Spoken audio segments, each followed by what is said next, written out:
Bienvenue à tous ceux qui viennent de nous prendre en marche. Vous suivez bien Business Matin. Aujourd'hui, avec le docteur Youzan, nous parlons des conséquences de l'hémorroïde. Le docteur Youzan est biologiste, hygiéniste, gérontologue et directeur général du centre Nesto Pharmavie. Bonjour docteur. Bonjour Irène.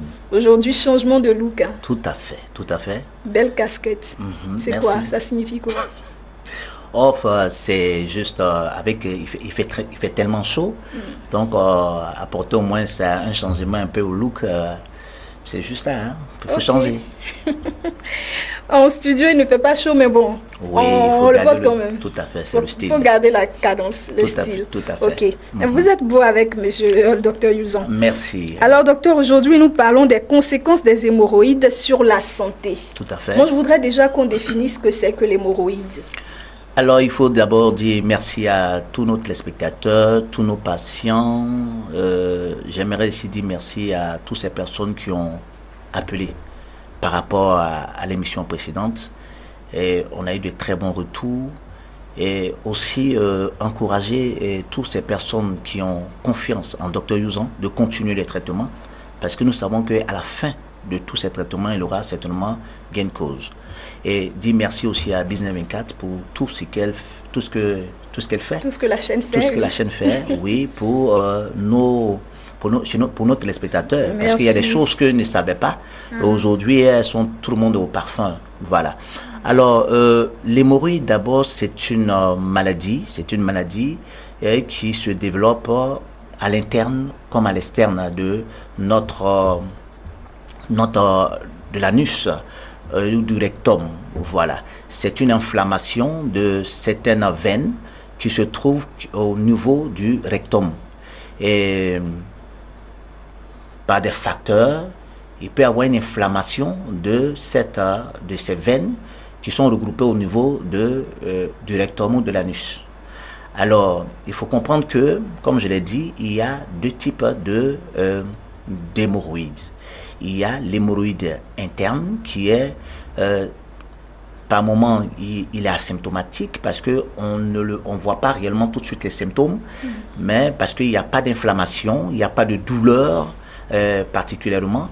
Mais celui qui est extérieur, on le voit, il est beaucoup plus douloureux parce que lorsque nous sommes dans les moments où nous voulons éliminer tout ce qui est déchets fécal dans par le gros intestin, au niveau du rectum, nous avons des douleurs. Et ces douleurs-là peuvent provoquer des inflammations. Voilà, des inflammations de cette muqueuse qui est chargée de protéger l'anus. Et donc, on voit une dilatation de cette partie et qui commence à avoir, qui a une couleur violet. Et donc, dans cette partie, il y a du sang qui est enquisté et donc qui peut se développer et qui donne beaucoup plus de douleur. Donc, voilà comment se présente de manière physiologique la maladie elle-même. Voilà.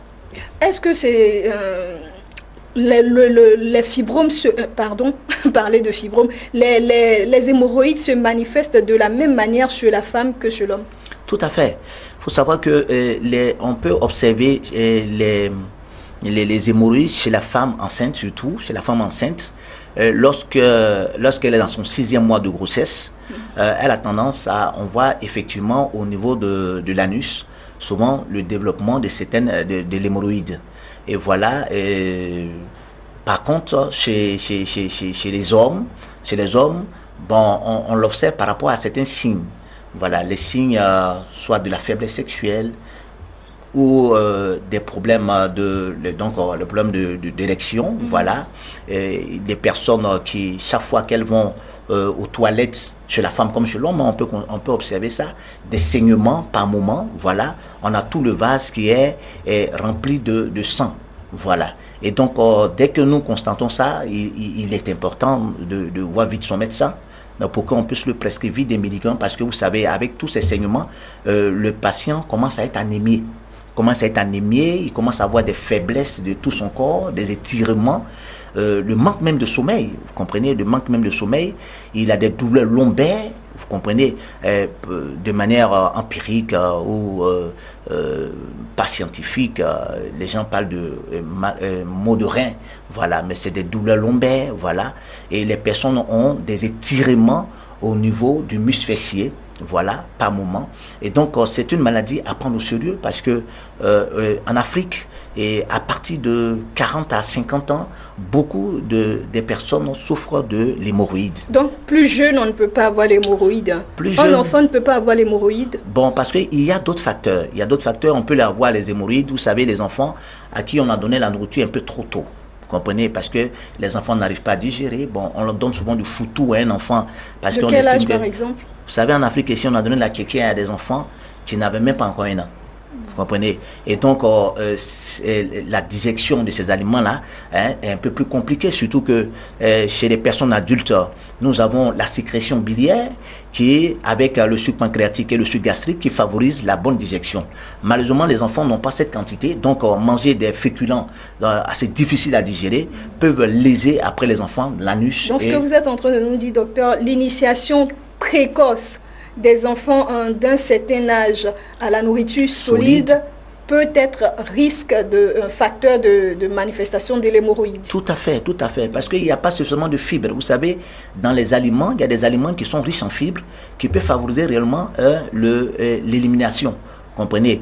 Et il y a, vous savez, le gros intestin fait partie des organes émonctoires. Donc, quand on parle des organes émonctoires, c'est des organes qui permettent d'éliminer les toxines de notre corps. Et donc, lorsque les enfants mangent un peu ces aliments de la tchéké, des aliments lourds, voilà, on leur dit ça chaque fois lorsqu'elles sont à la maternité, lorsqu'elles vont dans les CPN et tout ça, il y a des aliments qu'on conseille, même après accouchement, qu'est-ce qu'il faut manger et tout ça. Les enfants ne doivent pas, on ne doit pas alimenter les enfants très tôt avec de l'eau, mais le lait maternel, parce qu'il y a toutes ces choses-là, ces protéines et toutes ces vitamines et tous ces éléments qui constituent le lait maternel est efficace dans la digestion, parce que nous avons des bactéries qui sont, qu'on appelle les lactobacillus, qui sont au niveau tapis, au niveau du tube digestif, qui favorisent le transit. Et malheureusement, avec tout ce que nous savons, avec la nourriture un peu solide, un peu de manière précoce, ça peut léser les enfants et léser également le rectum de l'enfant et puis déboucher sur une hémorroïde. Très bien. Alors, chers téléspectateurs, pour tous ceux qui viennent de nous prendre en marche, nous sommes avec le docteur Youzon Martin. Il est biologiste, hygiéniste, gérontologue et directeur général du centre Nesto Pharmavie. Et avec docteur Youzon, ce matin, nous parlons des conséquences de l'hémorroïde dans la santé, pour la santé. Alors, docteur Youzon, vous venez d'énumérer ici les causes de manifestation de l'hémorroïde chez les enfants. Oui. Et moi, je voudrais qu'on revienne un peu sur les adultes. Quelles sont les causes chez les adultes? Vous savez, il y a des comportements,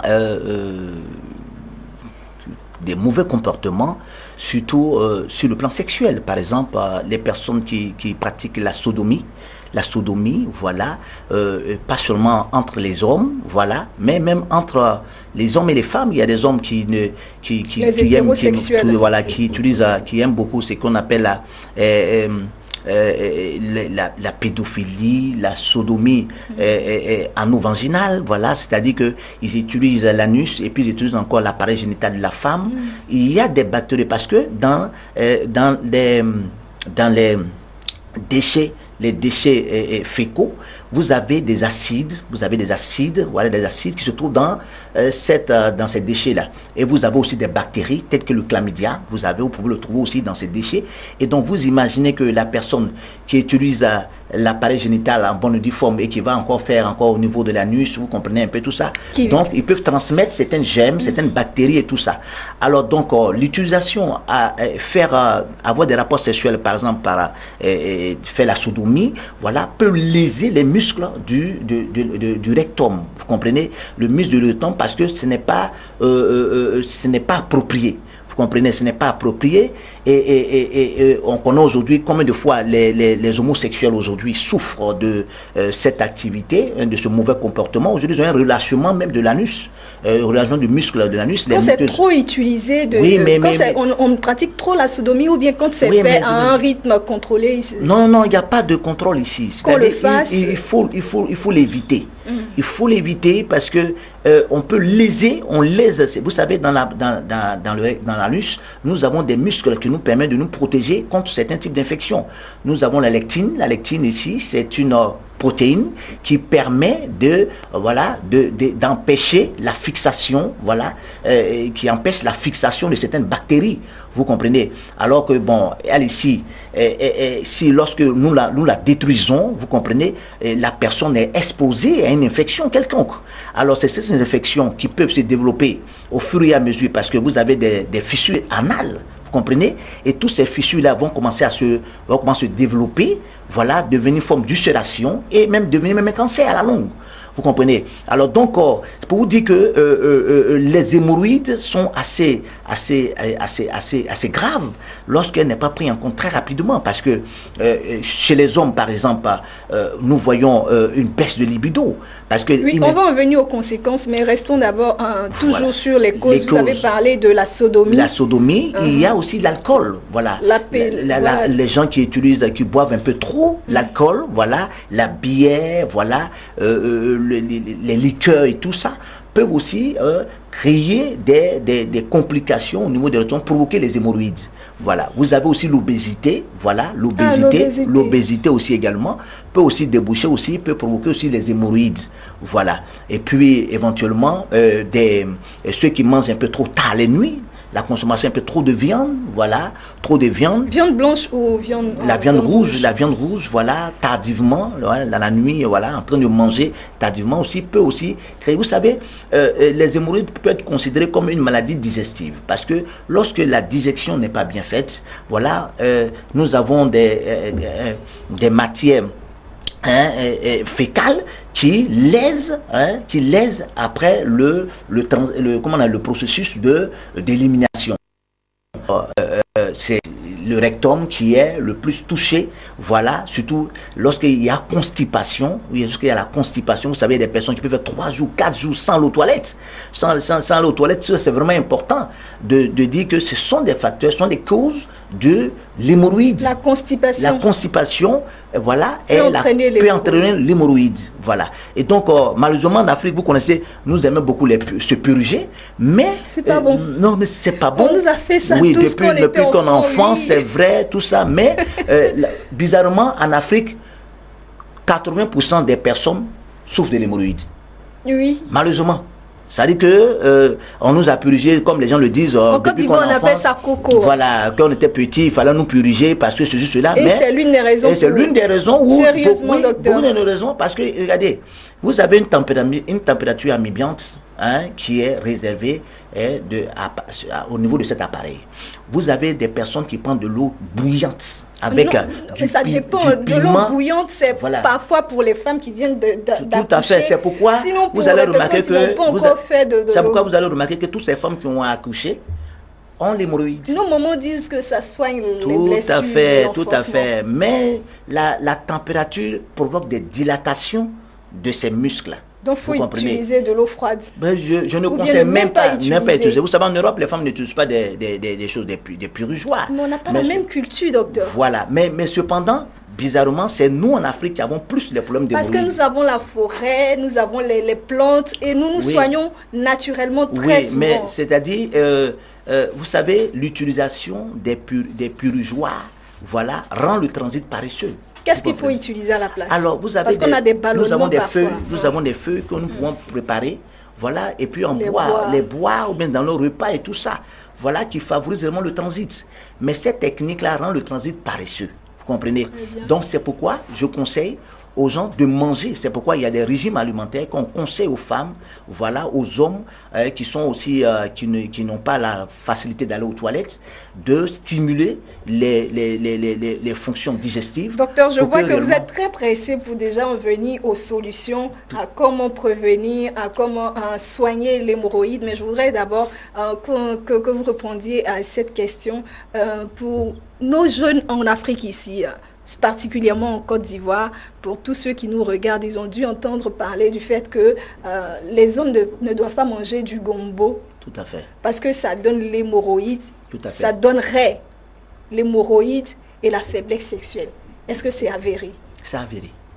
Parce que l'hibiscus laesusalentus n'est pas, c'est difficile à digérer parce qu'il est très gluant. Je vous ai dit tout à l'heure que l'hémorroïde est lié aux troubles digestifs. Donc, le gombo est difficile à digérer. Donc, vous imaginez que quand vous mangez ces choses, ça fatigue un peu l'organisme. Et comme je l'ai dit, il faut un certain type d'accompagnement. Voilà, lorsque les personnes sont trop... Vous savez, en Côte d'Ivoire principalement, toutes les familles qui consomment trop le gombo, les régions où on consomme beaucoup le gombo, sont toujours en train de se purger. Oui,